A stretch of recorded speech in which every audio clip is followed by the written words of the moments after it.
Hi hello friends, welcome back to media talks. நான் உங்கள் Mounika. So இன்றைக்கி எபிசோட் பார்த்ததுக்கப்புறம் நம்ம எல்லாருக்குமே தெளிவான ஒரு முடிவு வந்திருப்போம். ஸோ காவேரி வந்து விஜய் கிட்ட சொல்லுவாங்களா மாட்டாங்களா? கண்டிப்பாக சொல்ல மாட்டாங்க. ஃபுல்லாக இந்த வீடியோ பாருங்கள், உங்களுக்கு எல்லாமே புரியும். ஸோ எனக்கு தோணுது என்னன்னு நான் சொல்கிறேன். ஸோ காவேரியோட எடுத்த முடியும் நான் வந்து சரின்னு தான் நான் சொல்லுவேன். என்னோட பர்சனல் ஒப்பீனியன் அதுதான் நான் சொல்லுவேன். ஸோ ஃபுல்லாக பார்க்கலாம். ஸோ இந்த பீக் வந்து பார்த்தீங்கன்னா மெடிக்கல் ஷாப்பாக ஹாஸ்பிட்டல் நானுமே கேட்டிருந்தேன் ஒரு வீடியோவில். மெடிக்கல் ஷாப்பாக தான் இருக்கும் சிஸ்டம்ஸ் சொல்லியிருந்தாங்க. பட் ஆனால் இன்றைக்கி நான் மெடிக்கல் ஷாப் அவங்க போயிருந்தாங்க இல்லையா எபிசோடில்.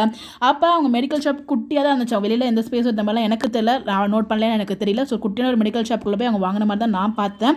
மேபி இது மெடிக்கல் ஷாப்பாக இருக்கிறதுக்கு வாய்ப்பு இல்லைங்கிற மாதிரி தான் எனக்கு தோணுது. தெரியலங்க அதுக்கு எக்ஸாக்டாக. ஏன்னா அதே காஸ்டியூம் தான் போட்டிருக்காங்க அப்படிங்கிறப்ப வாய்ப்பு இல்லை. வேறு ஏதாவது சும்மா கூட ஆஃப் ஸ்க்ரீன் அப்டேட்ஸ் கூட அவங்க ஷேர் பண்ணியிருக்கலாம். ஏன்னா நமக்கு இதில் எபிசோட் பார்க்கும்போது நமக்கு எதாவது கிளியர் ஐடியா கிடைக்கும். இன்றைக்கி எபிசோடில் நம்ம எதிர்பார்க்காத ஒரு செம ட்விஸ்ட் ஒன்று நடந்துச்சு. இப்போ வந்து வெண்ணிலா இங்கே இருக்காங்க, அவங்களுக்கு எல்லாமே ஞாபகம் வந்துருச்சு. இந்த நிலைமையில் காவேரி வந்து விஜய் கிட்ட சொன்னது நல்லா இருக்குமா? கண்டிப்பாக நல்லா இருக்காது, சொல்ல மாட்டாங்க. முந்தினத்து லைவில் கூட காவேரி ஏன் இப்படி குழப்புறாங்களே, கேட்ட கொஸ்டினுக்கு டிஃப்ரெண்ட்டாக பதில் சொல்லிட்டு இருக்காங்களே அப்படின்னு சொல்லி நம்மளுமே பேசியிருந்தோம். ஆக்சுவலாக அப்போ புரியலை, இப்போ ரொம்ப நல்லா புரியுது ஏன் அப்படி பண்ணியிருக்காங்க அப்படின்னு சொல்லிட்டு.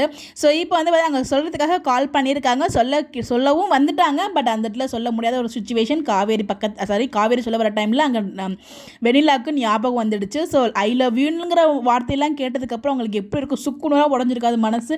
இந்த டைமில் எப்படி அவங்க கிட்ட சொல்லுவாங்க? அவங்க மனசில் இருந்தது வெண்ணிலாவுக்கு ஞாபகம் வந்தாலும் அவங்க வந்து வெண்ணிலா என்ன முடிவு எடுக்கிறாங்களோ அந்த முடிவு. அது மட்டும் இல்லாமல் ஸோ விஜய் என்ன முடிவு எடுக்க போகிறாரு அப்படிங்கிறத அவங்க வெயிட் பண்ணிட்டு இருந்தாங்க. ஸோ இப்போ வந்து இவங்க ப்ரெக்னெண்ட்டாக இருக்காங்க இந்த நிலமையில். ஸோ அங்கே அவங்களுக்கு ஞாபகம் வந்துடுச்சு. ஸோ எல்லாமே கிட்ட வந்த மாதிரி தான் இருக்குது. பட் அது எல்லாமே வந்து பார்த்தீங்கன்னா ஒரு இமோஷனலாக தான் போகும், ஹாப்பியாக ஜாலியாக எமோஷனலாக போகுங்கிற மாதிரி சொல்லாங்க அவங்க லைவில் சொல்லும்போது. ஆனால் இப்போ பார்த்தா அது ஹாப்பியாக போகிற மாதிரிலாம் எனக்கு தெரியல, ஜாலியாக போகிற மாதிரின்னு தெரியல. ஃபுல் ஒரு சேட் எமோஷனில் தான் ட்ராக் கொண்டு போகணுன்ற மாதிரி இருக்குது. ஸோ விஜய் கிட்ட சொன்னதுக்கப்புறம் அந்த உண்மையெல்லாம் தெரிஞ்சிடக்கூடாதா, வெண்ணிலாக்கு ஞாபகம் வந்துருக்கூடாதா அப்படிங்கிற மாதிரி தான் எனக்கு இருந்துச்சு எபிசோட் பார்க்கும்போது. பட் இதுக்கப்புறம் கண்டிப்பாக சொல்ல மாட்டாங்க. ஏன்னா விஜய் மேலே காவேரிக்கு முழு நம்பிக்கை இருக்கிற, நம்பிக்கை இல்லைன்னு சொல்ல மாட்டேன்.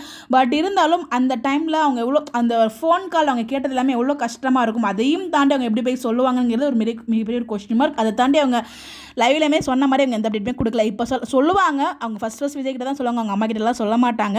பட் ஆனால் கொஞ்சம் டிலே ஆகும், அது நம்ம வெயிட் பண்ணணும் அப்படிங்கிறது ரொம்ப கிளியராக இன்றைக்கி எபிசோட் பார்க்கும்போது தெரிஞ்சிடுச்சு. ஸோ எனக்கு கொஞ்சம் வந்து இழுத்துட்டு போக போகிறாங்க அப்படின்ட்டு பார்ப்போம். நீங்கள் என்ன நினைக்கிறீங்க? இந்த மாதிரி சுச்சுவேஷனில் காவேரி வந்து பார்த்தீங்கன்னா சொல்லாமல் இருக்கிறது கரெக்டாக நினைக்கிறீங்களா, தப்புன்னு நினைக்கிறீங்களா? உங்களுடைய கருத்துக்களை மறக்காமல் கமெண்ட்டில் ஷேர் பண்ணுங்கள். இந்த மாதிரி அப்டேட் தெரிஞ்சுக்க நம்மளோட சேனலை ஃபாலோ பண்ணிக்கோங்க. நான் வந்து இப்போ சொல்ல வேண்டாம், இது எல்லாமே ப்ராப்ளம் சால்வ் ஆனதுக்கப்புறம் சொன்னால் ரொம்ப டிலே பண்ணாமல் சீக்கிரமாகவே சொன்னால் ஓகே தான். இல்லை விஜய் கிட்ட சொன்னாலும் அது எந்த பிரச்சனையும் அவ்வளோ, அவர் வந்து இப்போ வரைக்கும் காவேரி தான் இருக்குது, ஓகேங்களா? ரொம்ப தெளிவாக இருக்கார். காவேரி விஜய் கிட்ட சொன்னாலும் பிரச்சனை இல்லை. ஸோ அது விஜய் வேறு மாதிரி டீல் பண்ணிவிடுவார். ஆனால் காவேரி சொல்ல மாட்டாங்க, சொல்கிற மாதிரி எடுத்துகிட்டு போக மாட்டாங்க டீம். அது ரொம்ப கிளியராக தெரிஞ்சிச்சு இன்றைக்கி எபிசோட் பார்க்கும்போது. காவேரி சொல்லலை அப்படிங்கிறப்ப நம்ம எல்லாருமே ஒரு பக்கம் திட்ட ஆரம்பிப்போம் இல்லையா? ஸோ காவேரி மேலே நியாயம் இருக்க மாதிரி ஒரு பக்கம் அழகாக ட்ராக்குமே மூவ் பண்ணிட்டாங்கன்னு தான் நான் நினைக்கிறேன் எபிசோடில். காவேரி இடத்துல நம்ம இருந்த யோசிச்சு பாருங்க. ஸோ நமக்கு அந்த மாதிரி நிலைமை இருந்தால் நம்ம போய் சொல்லுவோமா அப்படின்னு நம்ம யோசிச்சோன்னா கண்டிப்பாக நம்ம காவேரி பண்ணுறது சரின்னு தான் நான் நினைக்கிறேன். உங்களுடைய கருத்துக்கள் மறக்காம கமெண்ட்டில் சொல்லுங்கள். Bye bye. இதுக்காக நீங்கள் வந்து ஃபுல் வீடியோ பார்க்கும்போது திட்டேற வந்துடாதீங்க. ஸோ விஜய் கிட்ட சொன்னால் என்னை விட ஹாப்பியாக இருக்கிறதுக்கு வேறு ஆள் இல்லை, அந்த மாதிரி ஹாப்பியாக தான் ஃபீல் பண்ணுவேன். பட் இதனால் இப்போ சொல்கிற மாதிரி ட்ராக் கொண்டு போகலையா, அதுக்கு ஒரு நியாயமான ட்ராக் கொண்டு வந்திருக்காங்க இல்லையா, அதை தான் நான் சொல்ல வரேன், வேறு எதுவும் கிடையாது. புரிஞ்சிருக்கும்னு நினைக்கிறேன். தேங்க்யூ.